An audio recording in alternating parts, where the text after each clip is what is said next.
Welcome back. I hope you're having a fantastic day and you had a great weekend. Today is February 21st of 2022, and we are going to take a look at and continue to discuss Bitcoin and the cryptocurrency market. And one of the things I've been tracking is the question of did we miss the Bitcoin retrace and alt season already, or is that still yet to come? So we'll take a look at that in a second. And first, though, we want to check in on the news of the day. Obviously, all eyes are still on Russia and Ukraine to see what's going to develop there.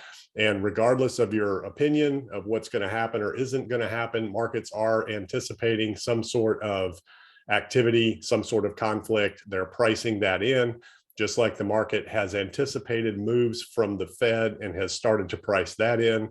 What we've discussed is what the market has not priced in yet is the actual results of both of those events combined, or either one of them standalone. Obviously, we still have record high inflation in the United States, really around the world. We have overstimulation from central banks around the world. We have a liquidity problem that needs to unwind. So what's happening is what I've called the great deleveraging and now the great repricing. So what's happening is investors are repricing markets without the involvement of the Fed, without QE, without low zero interest rate policy, and central banks around the world are all looking at the same thing. So that's what investors are pricing. If you're new to the channel, I talk about a number of things. I'm not a technical analyst. I'm not a chartist. That's not what I do. I'm an investor. I'm a macro investor. I take a look at the global macroeconomic environment to make my investment decisions. Geopolitical events, Fed policy, things like that. I look at fundamental analysis. I invest in companies. I invest in real estate. I've been an entrepreneur since, self-employed entrepreneur since 1997. So I've been investing in businesses, real estate, stocks, since really I started investing in stocks back in 2009 at the bottom. That's when I jumped in. And I've been following the cryptocurrency market since 2015, 2016. Didn't really jump in until the bottom of March 2020 when we had the pandemic. That's when I jumped in and started getting involved, but I followed it for a number of years. So what I like to do on this channel is just talk about all of the lessons I've learned over the past 25 years as an entrepreneur and my corporate background prior to that, all the lessons I've learned, all the wisdom that I gained over the years. So that's the purpose and the point of this channel, is just to share all of that through all of the different businesses, real estate deals, and things that I've done. I've got playlists that talk about real estate development, mindset, leadership, entrepreneurship. So check out the playlist, a lot of good information there. I've been doing this for a few years now, just kind of sharing everything that I've learned and trying to help everybody else kind of carve their own path out there. So we'll jump in and jump into it and talk about what's happening. Again, Russia, Ukraine is the big thing, but here today, this is interesting. One of the exchange co-founders has come out and said that we're not going to see another Bitcoin bull run until 2024. And this kind of leads into what I'm going to talk about. Did we miss the retrace and alt season already? Or is it still yet to come? But this is the Huobi co-founder, and what he's talking about really, you'd want to go look at this article and read about it. What he's really talking about is the halving cycles and where we stand in that cycle, and saying that we may not see another bull market until 2024 or the beginning of 2025. If past price cycles are any indication, what he told CNBC is that this relates to the miners on the Bitcoin network, which run the computers, obviously, that maintain the network and mine Bitcoin, and the halvings, and how the miners are rewarded. The number of Bitcoin that are mined is cut in half every 4 years. So what he's basically saying is the last halving took place on May 2020, and in 2021, Bitcoin topped.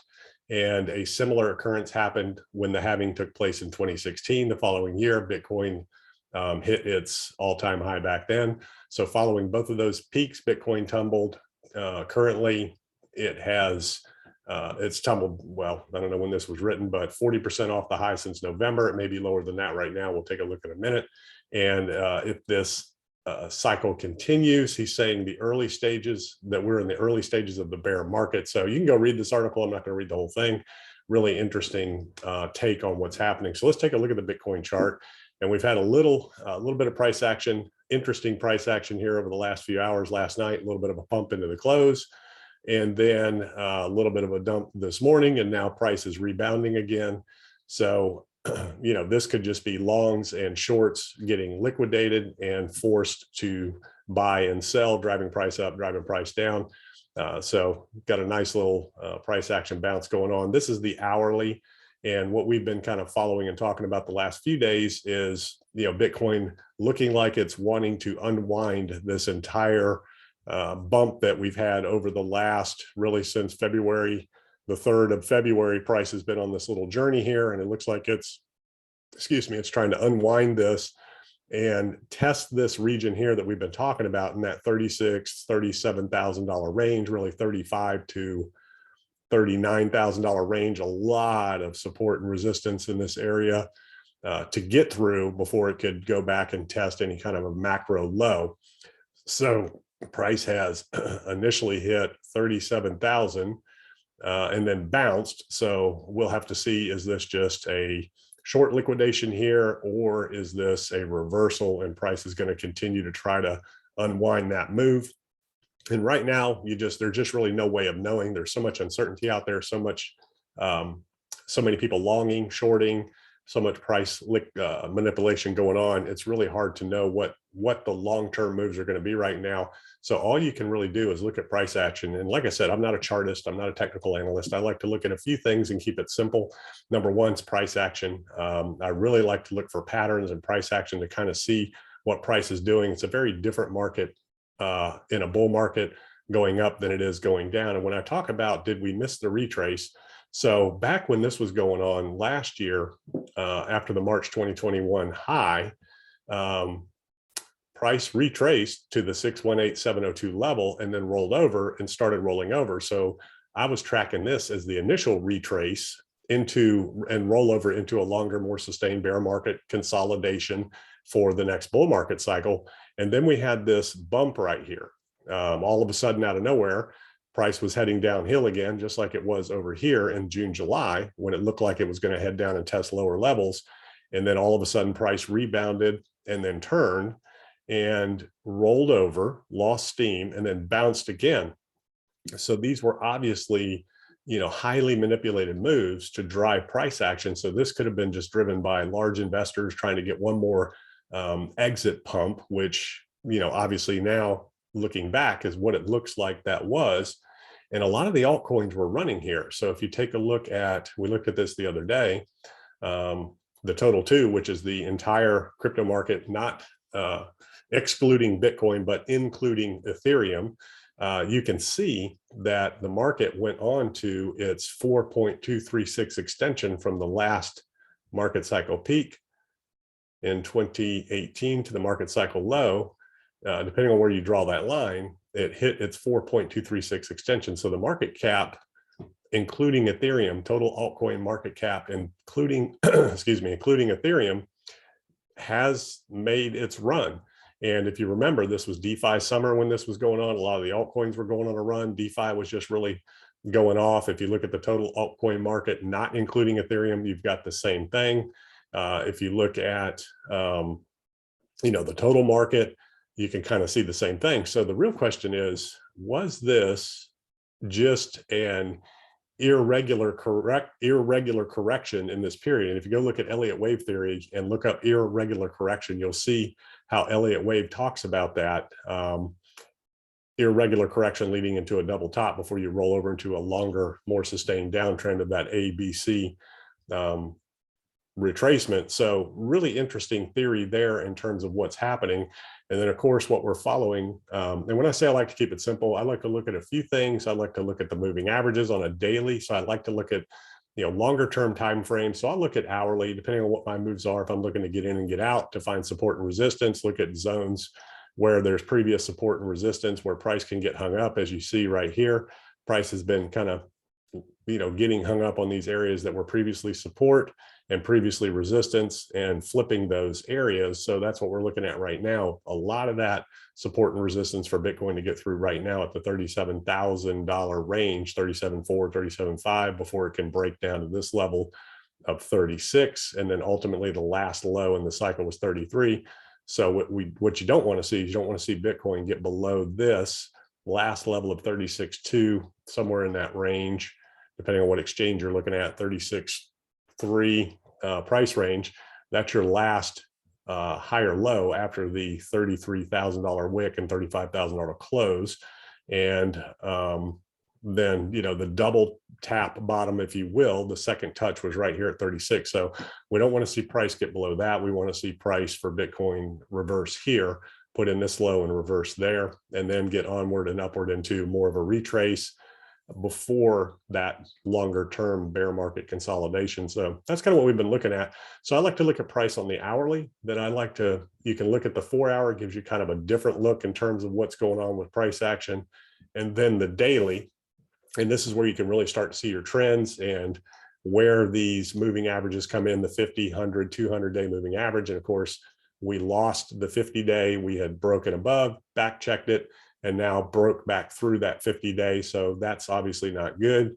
And we've looked at on a weekly where price action is on the weekly below all major moving averages. And we looked at whenever price breaks the 50-week moving average, it'll go down, check the 100, break through that, and then go down and test this 200-week moving average. So the question is that going to happen this time? It's happened every other time that it's broken through. And where's that price going to be when it gets there?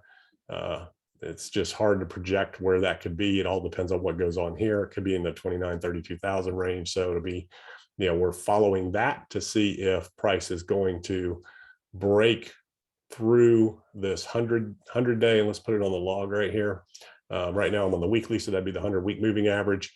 Bounced off it here, stayed under the 50. So whenever that's happened, it's gone down and touched this 200-week moving average, which has marked the bottom pretty much in every market cycle. Obviously, after Bitcoin's creation, the first one was right here in 2015. You can also look at the cycle tops, and in terms of the time frames between them, and this area here, when you start looking at it on a log scale with the moving averages, then the theory of that retracement, this whole area here could have been that irregular correction, that irregular retracement, where a lot of the altcoins have run. Not every one of them has, but if we'll take a look at a few of those, a lot of the altcoins have already run, and now they're getting back to where they all started from. Again, this is where I got in back here in the 2020 timeframe. And this is where your money's made in these cycles. Your money is made in the cycles of the bear, in the bear cycle movements. If you got in down here in that $4,000 or $5,000 range and Bitcoin ran to 64,000, I mean, that was a pretty good move for Bitcoin. So it's a very different thing going from $5,000 or $10,000 to 60 than it is going from 30 or 40 to 100 or 300 or 500. So very interesting time to watch and keep an eye on to see where price ultimately is going to end up as we look at this. And then you can look at the monthly time frames, and then that brings even more perspective to the table when you start looking at the price action on a monthly basis and compare it to previous cycles. You can kind of see where things are lining up. And right now we've had 3 down months, and we'll see where this month goes. We just had that weekly close, weekly price action, 2 down weeks. So right now it's a little green on that bounce, but we'll see where it ends up. And again, if you look at the monthly price action, you can kind of get a better idea of what's going on and put that on the Gaussian channel as well. Let's look at the weekly Gaussian channel. We've been tracking this, did get rejected from the midline. Every time that's happened, price has gone to check the bottom of the Gaussian channel. Occasionally it'll break down below it in a couple of these bear market bottoms. So price is definitely looking like it wants to head and test the bottom of that channel. So the question is, where is that going to be when it gets there? And it depends on when it happens, but that is going to be in the, if that happens, in the lower $30,000 range, depending on where price is and how fast it moves. You can see where that runs in that $34,000, $35,000 range. Could potentially be lower or higher depending on how price evolves as we go along. So another thing to kind of track right there as we go along in terms of our theme. And at the end of the day, what am I looking at as an investor, and what is this all about? So, right now, obviously we're in a downtrend. Bitcoin is still, as we speak right now, still trying to recover from that little drop that we had this morning, a little sell-off. But what investors are doing basically is managing risk. So when you look at the macro environment, you look at, the reason I like to keep the charts simple and the price action simple is because I'm looking at the global macro environment. I'm looking at the fundamentals of the individual token, project, company, real estate deal, whatever it is I'm looking at. I look at the fundamentals of the deal, the fundamentals of the project, the asset that I'm looking to invest in, and I'm trying to assess risk. And it's all about risk and reward. So what are investors looking at right now from a global economic environment when it comes to risk, and what is risk? So number one, when you're looking at risk, it's not about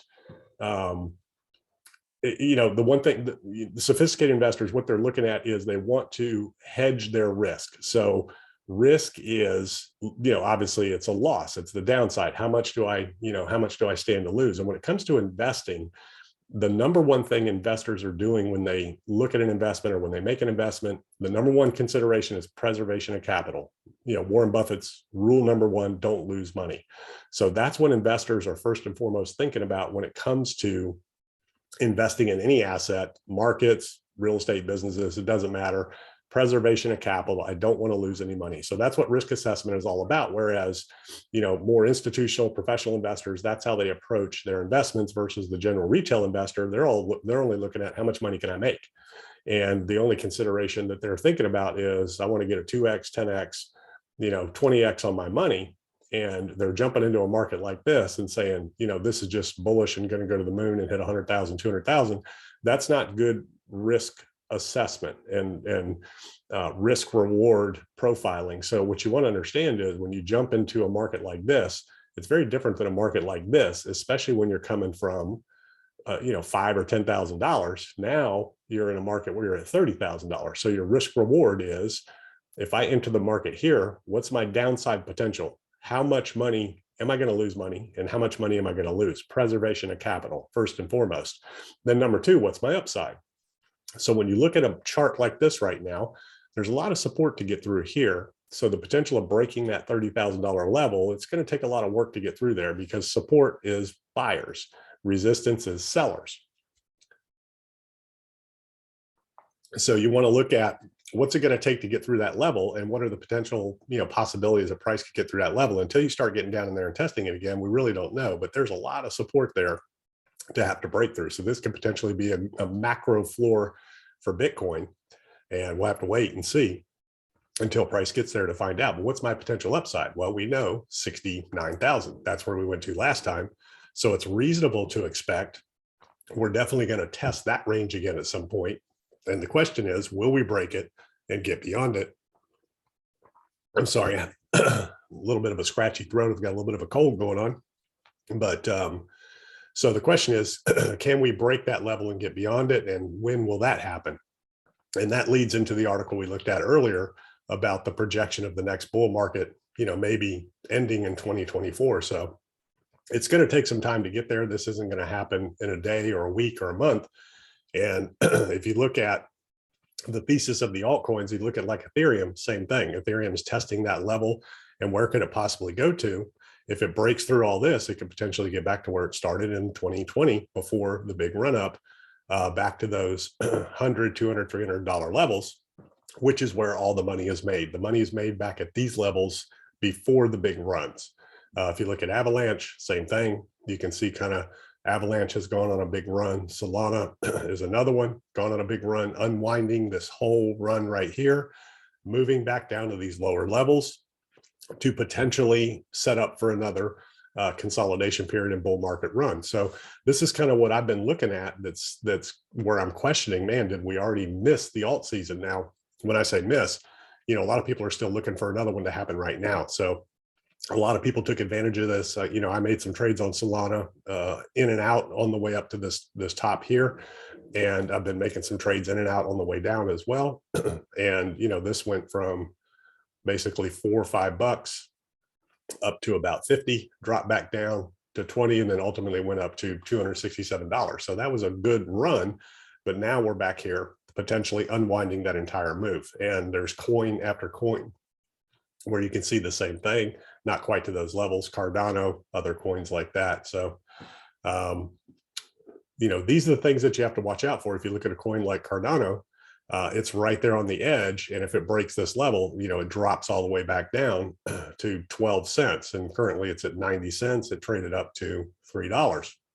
So as an investor, when you're assessing risk and managing risk is, number one, preservation of capital. I don't want to lose any money. Number two, if I'm wrong, how much money can you potentially lose? And that's where you get into risk management in your trading or your long-term investments. And that's the other thing, is that if you're a long-term investor, then a lot of the daily, price action doesn't really matter unless you got in at these higher levels. So then you want to be, sensitive to what you're going to do when you get back to those levels, and in testing those ranges, whether you're going to stay in or stay out. And, a lot of people say, well, I have a 5-year horizon or 10-year horizon. Well, that's great, but it all depends on where you got in, because these markets are moving in cycles. They don't go up, always and forever. And right now we're trading in a range of that 30,000 to 69,000, 29 to 69. And, price could bounce around in that range for quite a while. So you want to think about, even when you're planning a long-term investment, again, risk management, don't lose money, preservation of capital. So what's the worst thing that can happen? And when do you need that capital back? Because everybody's investing for a reason. If you're long-term, there's a reason you're doing that. Number one, preservation of capital. Number two, to grow that wealth. So you need to anticipate your needs in the future, so that as price fluctuates, you can take profits off the table to take care of those necessities that you're investing for and planning for, whether it's retirement savings, lifestyle, whether it's college funds, weddings, whatever those life events that you're planning for in the long term. You need to understand global macroeconomic environment, because price reacts and responds to that, right? The Fed is out of the game now, so price has reacted and responded to that, not only in Bitcoin, but also in traditional markets, as we've been tracking and we've been following. So price could fully, depending on what the Fed does and how, heavy-handed they are with policy change, it could retrace all the way back to these 2020 levels before this big parabolic move because of the Fed's injection. And we've been on this path since 2008, 2009, when QE was created and zero interest rate policy was created. And every time the Fed tries to raise rates, it does a lot of damage to the economy. And at this point in the game, the Fed is kind of backed into a corner. They have to do something about inflation. It's real, it's not temporary, and it's going to get worse in a lot of areas before it gets better. So they're going to have to change course. And the question is, how fast and how long? So these are the things that I'm looking at. I hope this helps you. I hope you have a fantastic day, and I will see you on the next video.